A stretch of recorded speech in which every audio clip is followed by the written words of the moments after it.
The transatlantic steamship business was very competitive in the late 1800s and early 1900s. The Cunard Line's Lusitania, which was launched in 1906, had broken the speed record for crossing the Atlantic Ocean. So rather than compete for speed, the White Star Line would focus on luxury and safety. They had planned to build the most luxurious and largest ships in the world. The plans would begin in 1907. The White Star Line's managing director, J. Bruce Ismay, and Lord James Peary, who was the chairman of White Star Line's shipbuilder, Harland and Wolff, would plan out a fleet of 3 ocean liners. They would designate the new fleet of ships as the Olympic-class ships, and they hoped to raise the bar on the ocean liner competition and production. The ships were planned to be named the Olympic, the Titanic, and the Britannic. The Titanic was designed by Peary, and she was to be built in Belfast. Thomas Andrews, a naval architect who was the managing director of Harland and Wolff's design department, would oversee the plans to meet their design specifications. Construction was set to begin in March of 1909 at the Belfast shipyards of Harland and Wolff. The shipyard had to be redesigned due to the sheer size of the new ships to be built there. In fact, the White Star Line's pier in New York had to be enlarged to be able to have the massive ships be able to dock there incident-free.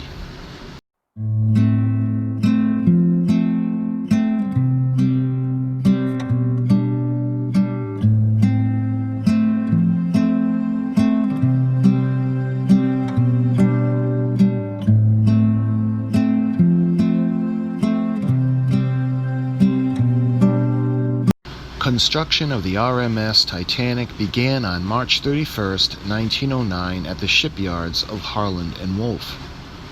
It began with her keel, which measured 52 inches wide at its widest point. The Titanic was to be the safest ship ever built at the time. Safety measures included watertight bunkers, as well as a double hull. The double hull contained smaller areas inside and below. These were to hold water for ballast and to keep the ship upright in rough seas. Steel plates were riveted to Titanic's frame to form a watertight seal. These plates varied in size and could measure upwards of over 35 feet and weigh more than 40 tons. These plates were attached in rows or strips, which would be called strakes. These strips would then overlap with one another.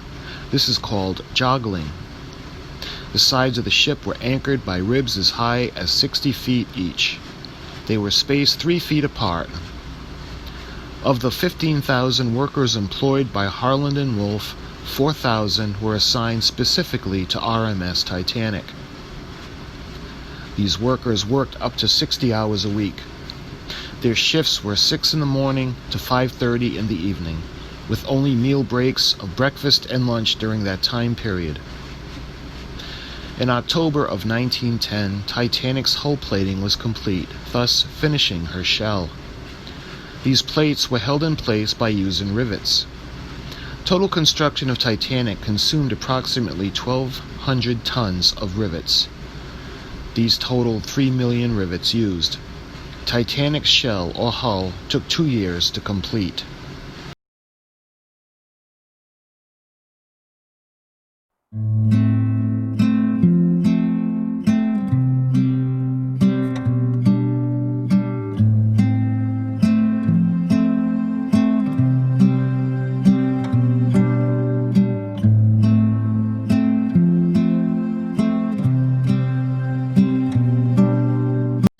The R.M.S. Titanic was launched on May 31st, 1911 at 2:15 p.m., approximately 2 years after lying her keel. It was a highly publicized event, and a crowd numbered in the thousands to watch. Viewing grandstands were built, and they even had tickets for the event. The hull reached a speed of over 10 knots when sliding into the water before drag chains stopped her momentum. The entire event lasted just over a minute to complete. The empty hull weighed an estimated 25,500 tons. She would be basically an empty shell, to be completed at the fitting out wharf. Her finished weight would be approximately 46,000 tons. Once her hull was in the water, tugboats placed her into Harlan and Wolff's deep-water fitting-out basin. There, a floating crane would lower equipment and fittings into the hull. This included Titanic's massive engines and boilers. These engines stood as high as 3-story buildings. There were 2 reciprocating engines that powered the outer propellers and a turbine engine used to power the center propeller. The propellers were cast in solid bronze. She would be fitted with 3 anchors. One was the world's largest at the time. Titanic also had 4 smokestacks, or funnels. However, only 3 were actually used. White Star Line's business rival, the Cunard Line, had the R.M.S. Lusitania. The Lusitania had just broken the transatlantic speed record and had 4 funnels of her own. It was then decided for appearance to put 4 on Titanic as well. Original designs called for up to 64 lifeboats. However, in the end, only 20 were used to conserve space. In the span of 10 months, Titanic spent time in the deepwater basin as well as dry dock while being fitted. When Titanic was finally launched from dry dock, 22 tons of animal lard were needed to lubricate the slide for sliding the massive ship into the water.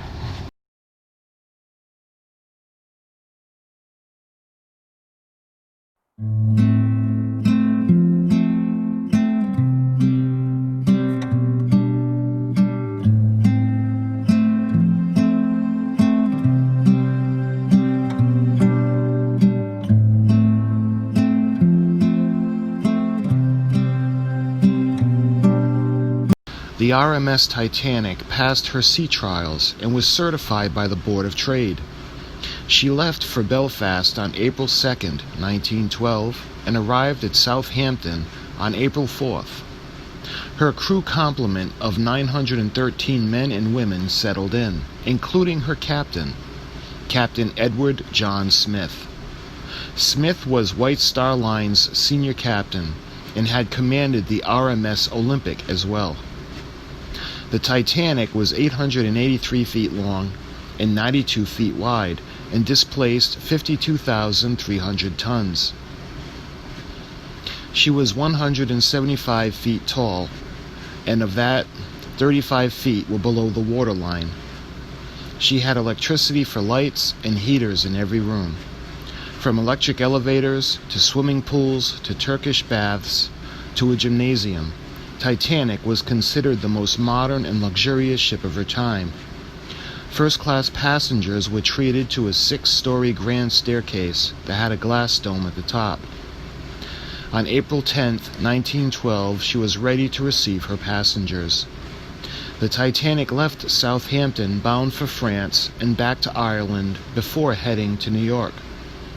On April 11, 1912, Titanic left for New York City, a trip that was expected to take 6 days. A first-class ticket aboard her would cost $800 in 1912 currency. This total in today's currency would cost approximately $70,000, whereas the least expensive third-class ticket cost $36. Incidentally, Titanic's third-class accommodations were said to rival some ships' first-class accommodations.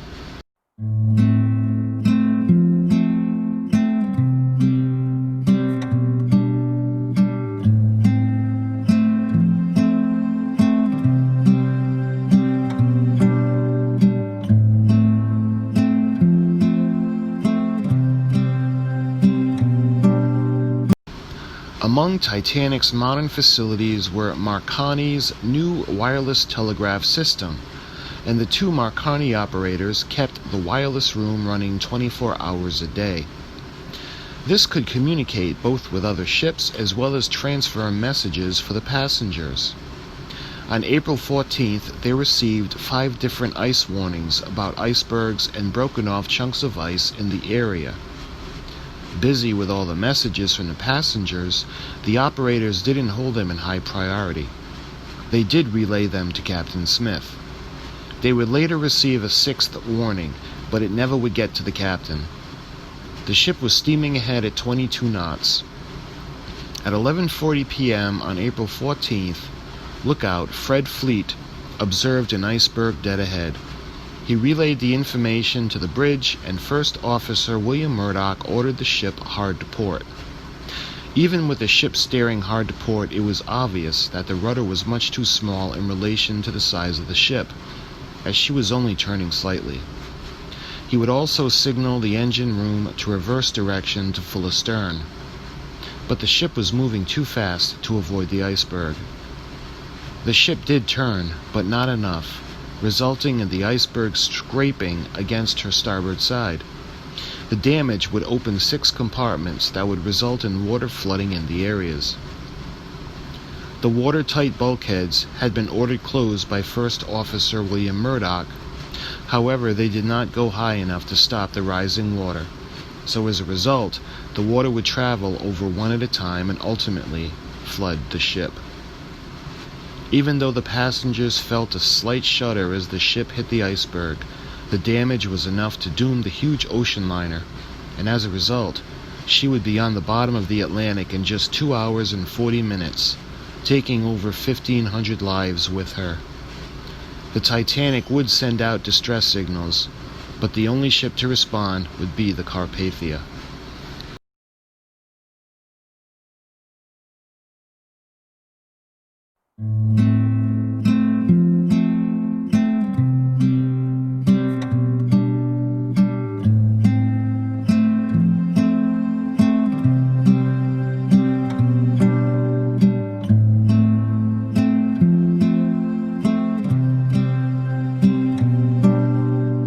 After the Titanic sank, she would have to wait in the cold darkness in the depths of the Atlantic Ocean for 73 years before she would be found. In 1985, Dr. Robert Ballard would discover the wreck, approximately 400 miles east of Newfoundland, in the North Atlantic Ocean, some 13,000 feet below the surface. Dr. Ballard had been working with the U.S. Navy while searching for missing submarines at the time. He had been searching in a research vessel called the Nore. The ship was utilizing a new submersible unmanned probe called the Argo. At the time, the Argo was in its experimental stages, having just been developed by the U.S. Navy. It was capable of photographing the ocean floor and relaying the images up to the ship. On September 1st, 1985, at 1:05 a.m., the Argo passed over what appeared to be a debris field. Then coming into full view was one of Titanic's massive boilers. The following day, the ship herself had been found.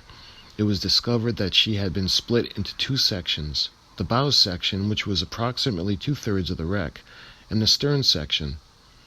The bow section was sitting upright and was very recognizable. The stern section, however, was severely damaged upon hitting the ocean floor and had collapsed down upon itself. But it too was sitting upright. The wreck site had a debris field of 2 square miles.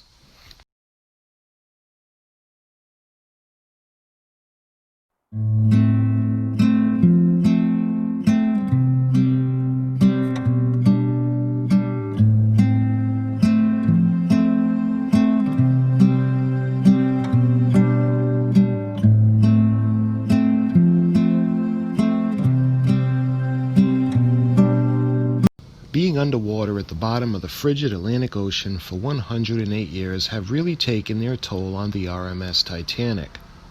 The condition of the ship since it was first discovered in 1985 has really gotten worse as of this writing in 2020. Most notably, the weight of the massive hull is starting to collapse in on itself. In addition to its weight, the Titanic must also deal with the tremendous pressure and currents that being almost 2.5 miles below the surface will cause. The worsening state has deteriorated the starboard side of the officers' quarters. The captain's quarters and the staterooms, as seen previously through the deck holes, have now collapsed in. In addition to the environment, the ship must contend with microorganisms and bacteria that feed on parts of the steel. It is these organisms that are responsible for the rusticles all over the ship. Sadly, these conditions are going to continue to take their toll on the Titanic each year that passes. Eventually she will become more unrecognizable, and as the decks slowly collapse in on themselves, the R.M.S. Titanic will be a rusted pile of metal covered with rusticles at the bottom of the Atlantic Ocean.